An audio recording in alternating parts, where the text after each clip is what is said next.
I sit on a council of 13 people that take orders only from the Rothschild Tribunal in London, which they claim they take their orders directly from Lucifer. I was the manager of Zodiac Productions, which Zodiac Productions, its name's been changed since then. I'm not even sure what they call it now, but it's the largest music conglomerate in the world. It owns RCA Records, Columbia Records, Motown Records, owns almost all the concert booking agencies in the United States. And that's not even the name of the company that owns it. The name of the company that owns it is Brenner Enterprises, and Brenner Enterprises is owned by Chase Manhattan. Chase Manhattan's owned by Standard Oil, and Standard Oil is owned by the Lords of London. You can track it all back. You kind of get the idea after a while. But I was the managing president of Zodiac Productions. It's one of my jobs as being one of these 13 people. Thus, I got to know many of the people who produce music and sing the music and play the music that you play.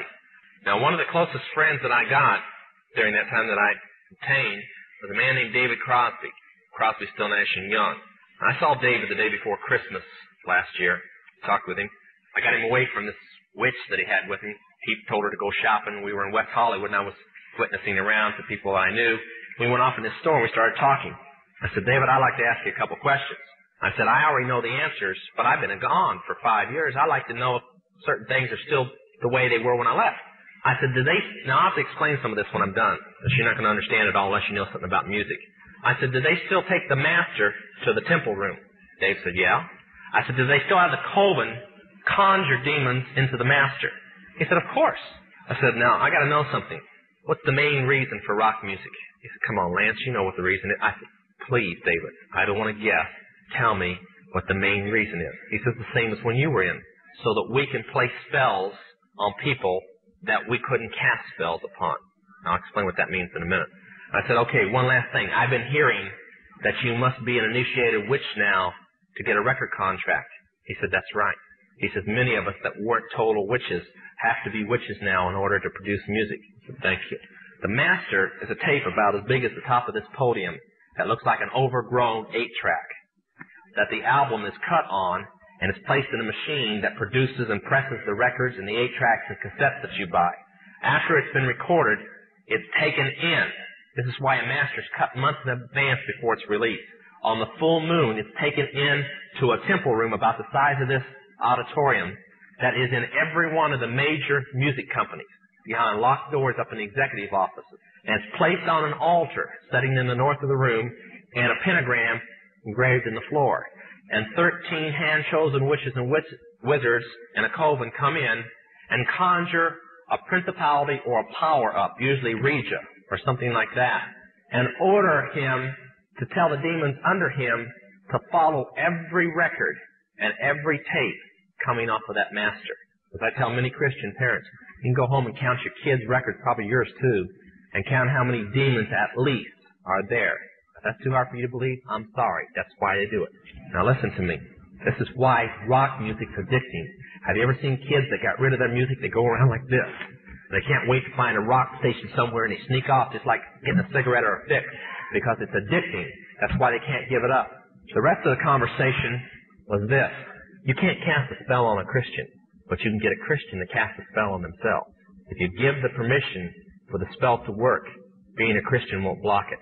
And rock music is not just a song.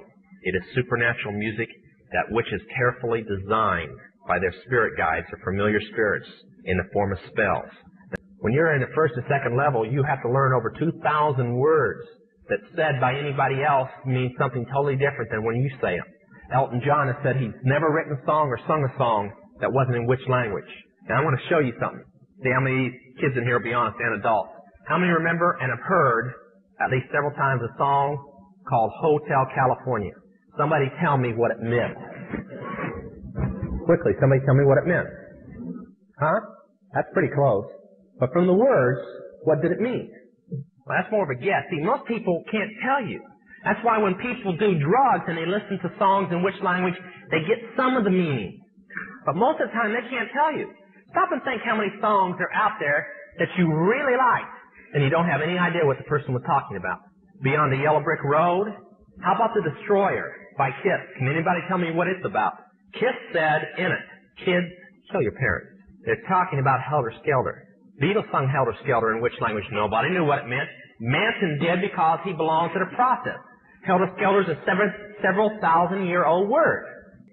Most of the music is either about helter-skelter or a place called the Night Winds, which is what Hotel California is about, and different doctrines of witchcraft.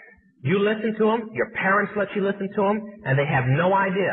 Kiss openly bragged how they were gaining control of people through their music because the people played their music. They told how they didn't form their own group. Their church, because they were ordained ministers of the Satanist church, placed them together. And that's how most of the music is done.